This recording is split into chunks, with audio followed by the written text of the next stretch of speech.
আছে, নবীকে নিয়ে যারা গালি দেয়, নবীকে নিয়ে যারা বাজে মন্তব্য করে, ওদের জন্মে দোষ আছে। নায়েবে নবীদের চরিত্রে যারা কলঙ্ক দেয়, ওদের জন্ম দোষ আছে। আমার ভাইরা, আপনারা যে দলের হন, আমি কারো সরাসরি হিট দিয়ে কথা বলি না, বলাটা পছন্দ করি না, ইসলাম পছন্দ করে না। আমার শুধু একটা কথা, আওয়ামী লীগ হন, বিএনপি হন, জাতীয় পার্টি হন, আপনি যদি মানুষ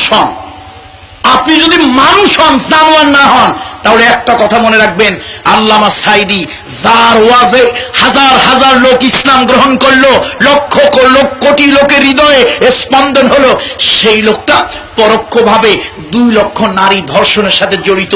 অসংখ্য নারী তিনি ধর্ষণ করেছেন, ঘরে আগুন দিয়েছে। এইটা একমাত্র শয়তানের থেকে বড় যারা, ওরা ছাড়া ভালো মানুষে বিশ্বাস করতে পারে না। আমার তো মনে হয় গাছের ডালে বসে শয়তান যে কয়দিন কাঁদছে আল্লাহ ভালো জানে। শয়তান হাইকোর্টের ওই ট্রাইব্যুনালের পাশের গাছে বসে কাঁদছে আর বলছে, আমি আর কি শয়তান, এর ভিতরে যারা আছে ওরা আমার থেকে বড় শয়তান। একটা মানুষের চরিত্রে এত বড় অপবাদ দেওয়া, হোক আপনার এনটি পার্টি, এখানে সব লোক কি এক দল করে? সব আলেম কি এক দল করে? আপনি করতেই পারেন একটা দল, আমি একটা দল করতে পারি, আপনার আমার দল আলাদা হতে পারে, দল আলাদা, তাই বলে একটা মানুষের চরিত্রে এত বড় একটা কলঙ্ক দেবেন, এটা ঠিক না। সুতরাং যারা জেনে বুঝে দিয়েছে, ওদের জন্মে অবশ্যই দোষ আছে। খোঁজ নিয়ে দেখো, ওরা মায়ের বৈধ নয়, অবৈধ সন্তান। আর যারা আল্লাহ একজন ওলিকে এতগুলো জেনার তহমত দিয়েছে, আমার মনে হয় এটা যারা বিশ্বাস করে, ওরাও জেনায় জন্ম হয়েছে কিনা তার ঠিক না। 40 বছর পর্যন্ত মুহাম্মদ সাল্লাল্লাহু আলাইহি ওয়াসাল্লামকে বলেছিল, মুহাম্মদ আনতা আল আমিন, আনতা রফিক, আনতা আজিজ, আনতা সাদিক, আনতা সিদ্দিক। বিভিন্ন ধরনের বিভূষণে হুজুরকে বিভূষিত করেছিল। তুমি বন্ধুসুলভ, তুমি ন্যায়পরায়ণ, তুমি সত্যবাদী, তুমি সত্যায়নকারী, তুমি হলে ভালো হৃদয়ের মানুষ, ইত্যাদি ইত্যাদি বলে হুজুরকে তারা প্রশংসা করেছিল।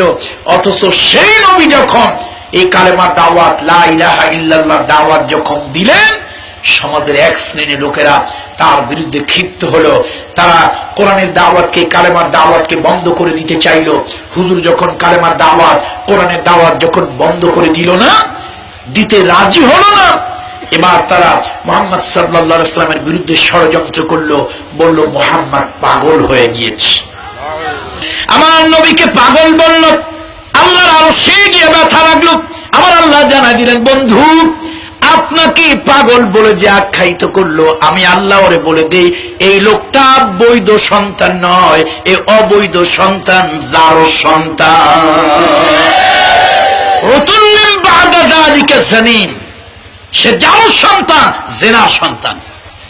কোরআন যখন বলল, এ কথা যখন মক্কায় তেলাওয়াত হতে লাগলো, লোকেরা গিয়া ওয়ালিদ ইবনে মুগিরাকে বলল, আচ্ছা সত্যি কি তোমার জন্মে কোনো দোষ আছে? এখন ওয়ালিদ ইবনে মুগিরা চিন্তা করে, দুনিয়া সব উল্টে যাবে, কিন্তু মুহাম্মদ কোনোদিন কি বলে না, কথা কয় না, কি বলে না, কি বলে না। হুজুর কখনো মিথ্যা বলেন না, মিথ্যা বলার কোন স্বভাব চরিত্র হুজুরের ছিল না, প্রশ্নই আসে না। ভাইরা আমার, এখন ছোট্ট বাচ্চারাও যদি রাস্তায় দেখে, জিজ্ঞেস করে, নেতা আপনার জন্মে কোনো দোষ টোষ আছে নাকি? হাটে ঘাটে মাঠে বাজারে যেখানেই পাবলিক দেখে, সেখানে ওয়ালিদ ইবনে মুগিরের কয়, কি ব্যাপার, তোমার জন্মে কোনো ত্রুটি আছে নাকি? তোমার জন্ম কি বৈধ না অবৈধ? শেষমেশ সহ্য করতে না পেরে একদিন পাগলের মতো হয়ে গেল, বাড়ি গেল।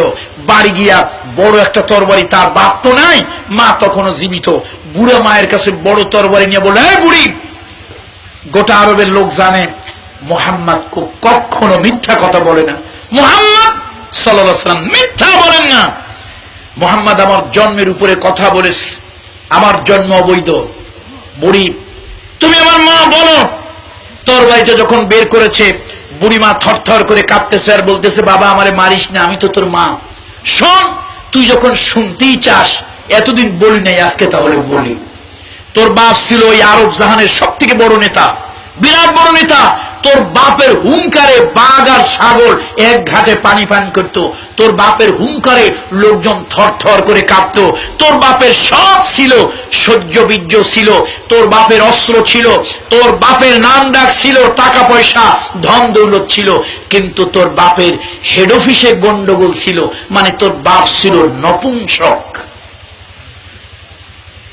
সব কথা ওয়াজের মাহফিলে ভেঙে বলা যাবে না, বুঝে নেবেন। কোন অফিসে গন্ডগোল? হেড অফিসে গন্ডগোল। এতদিন বিয়ে হইল, তোর বাপ আমার গর্বে কোনো বাচ্চা কাচ্চা দিতে পারলো না, আর আমি সন্তানের জন্য লালায়িত পাগল। শেষে মান সম্মান ভয় সব কিছু বাদ দিয়া তোর বাপ যখন আমার দিলের আশা পূর্ণ করতে পারলো না, আমার গর্বে কোনো বাচ্চা দিতে পারলো না, তখন রাতের বেলায় গোপনে গোপনে তোর বাপের ঘোড়ার আস্তাবলের রাখালদের সাথে অবৈধ কাজে আমি লিপ্ত হতাম। সেই অবৈধ কাজের ফসল হলি তুই। আচ্ছা বলেন, কোন নেতা যদি জানে তার জন্ম এমন, ওর বাইসে থাকা ভালো না গলায় কচু গাছে গলায় দড়ি নিয়ে মরা ভালো? যদি কেউ জানে তার জন্মে দোষ আছে, আমার মনে হয় ওর কচু গাছের সাথে গলায় দড়ি নিয়ে মরে যাওয়া ভালো। ভাই আমার তফসিরের ভিতরে এসেছে, নবীকে দিয়ে যারা গালি দেয়, নবীকে নিয়ে যারা বাজে মন্তব্য করে, ওদের জন্মে দোষ আছে। নায়েবে নবীদের চরিত্রে যারা কলঙ্ক দেয়, ওদের জন্ম দোষ আছে। আমি আজকে একটা কথা স্পষ্ট বলতে চাই, আমরা কলিজাকে যেমন পছন্দ করি, চোখের মণিকে যেমন পছন্দ করি, আমাদের জীবনকে যেমন বেঁচে থাকা পছন্দ করি, ইসলামী আন্দোলনের শীর্ষ নেতৃবৃন্দ আল্লামা সাঈদী সহ তাদেরকে আমরা ঠিক তদ্রূপ ভালোবাসি।